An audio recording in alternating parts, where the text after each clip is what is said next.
So the other day I talked about why Ukraine targets Crimean bridges, and I want to follow up on that particular topic right now and add some nuance to it. It's really kind of important to understand. Before I do, however, I want to look at this. At the bottom of the screen, you'll see click like if everything is going according to plan. Well, this is ML Harden's suggestion. I asked the other day, at the bottom of my videos, I write like to annoy trolls or press like, then Medvedev can call you names too or some equivalent. If you want to put your contribution in here, maybe yours will show up down here at the very bottom at the scroll bar. And I welcome your comments. You just have to keep it kind of short. Like click the like button became click like because I only have so many words to fit. But it's a little game we can play together. Okay, back to our actual video. So Ukraine, this is Pravda RU. Now, I read both Western and Russian, English-speaking Russian media simultaneously, and when you do that, you pick up on certain nuances that just kind of pop out at you. So here, after the bridge strike the other day, Ukraine destroys Russian bridges, but Russia does not respond accordingly. No, no, no. Why? Well, they're busy blowing up hotels. As a result of a missile attack on Pokrovsk, the number of wounded rose to 81. 7 people were killed, 81 wounded, 39 civilians, 31 policemen, some emergency service, and some soldiers.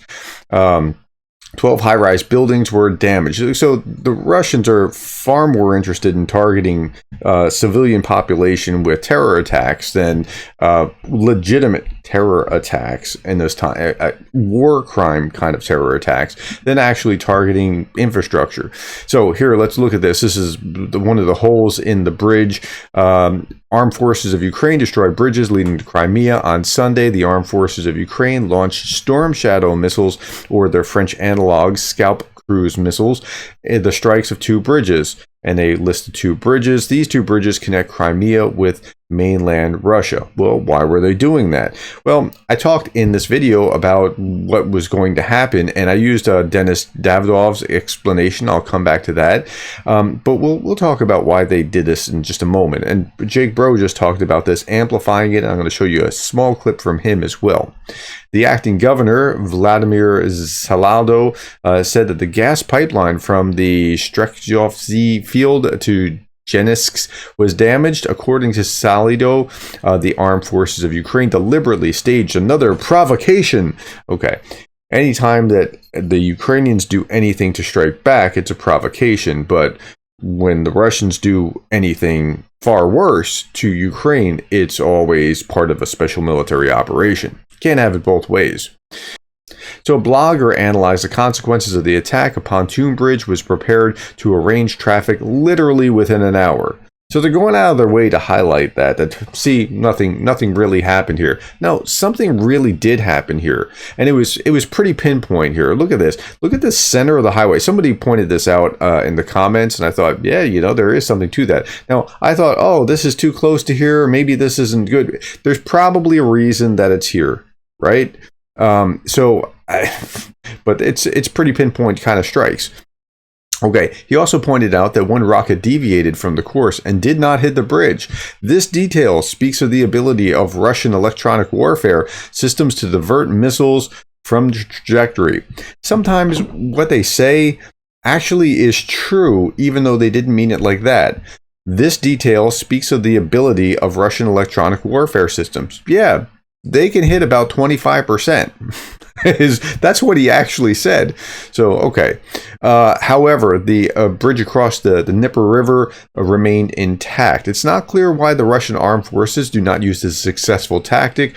Russia could easily destroy the bridges across the Dnieper to destroy logistics of the armed forces of the Ukraine, and this would decide the outcome of the special operation in Russia's favor. It's a little bit hyperbolic, but okay. So it is a good question why they don't destroy these bridges more fully as well. Maybe it's a tactical thing. Maybe they are busy firing their missiles, like I said, at hotels.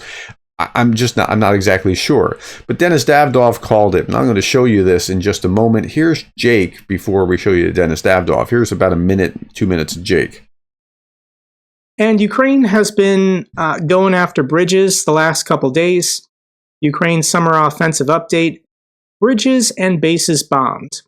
Crimean bridges versus Western Ukrainian air bases. Ukraine and Russia hit their respective targets for missile attacks and airstrikes over the weekend. So Ukraine has been focusing on cutting off the supply lines along the eastern side of Crimea with the Chonhar Road Bridge and the Henechsk Road Bridge. Now, Russia can still get around this by going in this direction, but this takes them very close to Kherson, and this isn't a very direct or reliable route. And here are some of the pictures and videos that we're getting about the storm shadow strikes on these bridges. This is a nightmare for Russian logistics. This is causing delays. This is causing their soldiers on the front lines to not be resupplied in a timely manner. I'll just show you a couple more pictures of what these bridges currently look like. Maybe small vehicles can still get across, but heavy trucks carrying large loads will be unable to.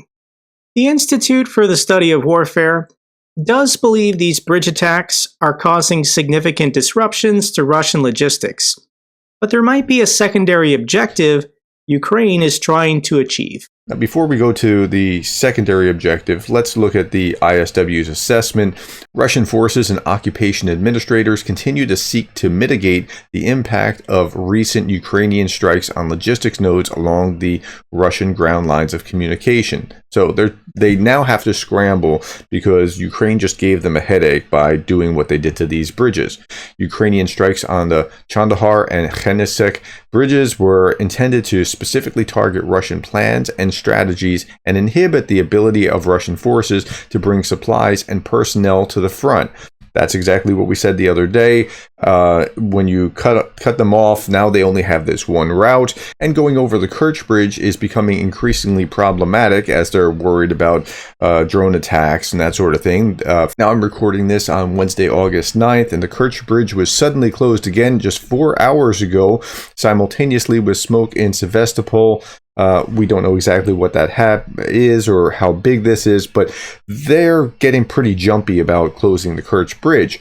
So there's that. Humanek also emphasized that Russian forces must now route supplies and personnel through Armenesk, I'm not sure if I'm pronouncing that right, directly on the border between Kherson Oblast and Crimea within 80 kilometers of the front line. So shout out to Denis Davdov, who was saying, here's that city, and that's what he explained. Like, there's really no other way. He got that right, and it brings it right up to connection for Russia is not possible because the only road was cut over here, and the road that leads over here goes to Kherson. There is no... Okay, so he was hitting it right, and generally what you'll see is that there'll be a pattern of people saying similar kinds of things, and you get to line things up and make sure that you're on these things.